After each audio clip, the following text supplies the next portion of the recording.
Good day. My name is Bianca Frey. I'm a BEE analyst at the B4I Empowerment Group of Companies. With me in studio today is Roxanne Mancini, and we are going to discuss what BEE is and who governs it. Good day, Rox. Hi, Bianca.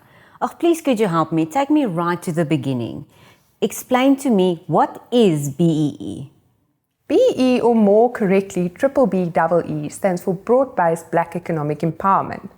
It is a growth strategy by government to open up the full economic potential of the country and also to get black people involved in the mainstream.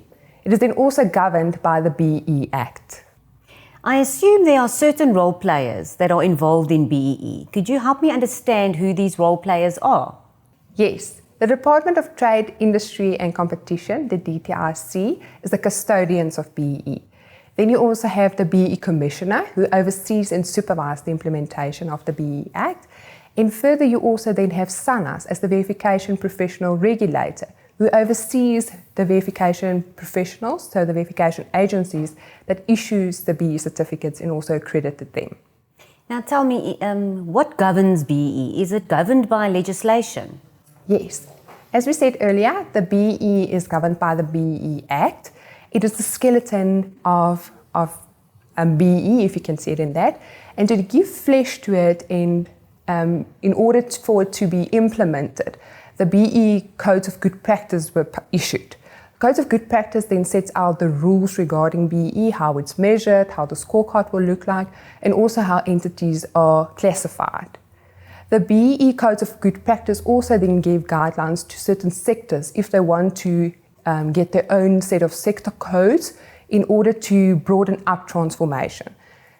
These sector codes include sector codes such as the financial services sector, forest sector, construction sector, amongst others.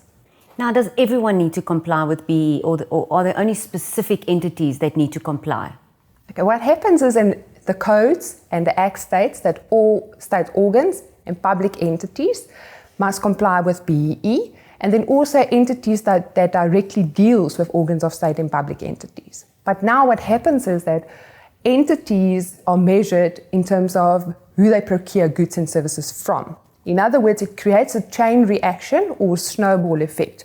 So if you, for instance, procure from a supplier without a BEE certificate, it will have an influence on your score.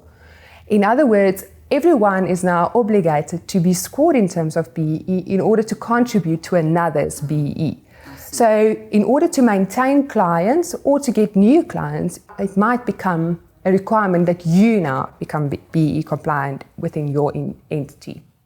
You mentioned earlier the term BBBEE. Now, I understand it means broad-based black economic empowerment. Could you tell me what the black definition means?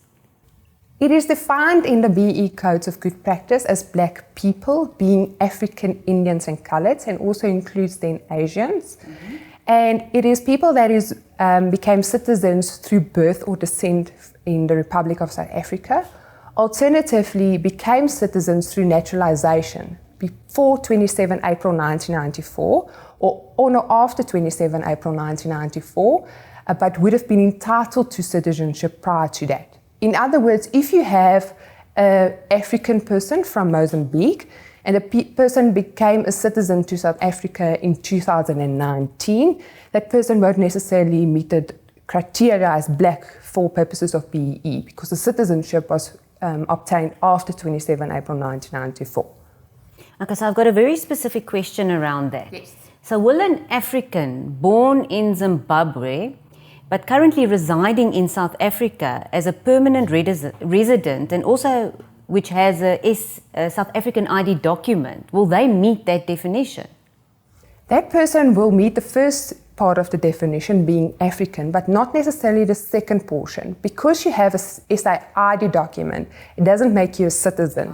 So you must have obtained citizenship either prior to 27 April 1994, which is not in this case the situation, or after 27 April 1994, but you need to prove that you would have been entitled to citizenship prior to then. Thank you, Bianca. I've certainly learned a lot about BEE in general and the definitions around BEE, and I look forward to many more conversations around this topic. It's only a pleasure. Thank you for listening, and please join us for more tutorials on BEE.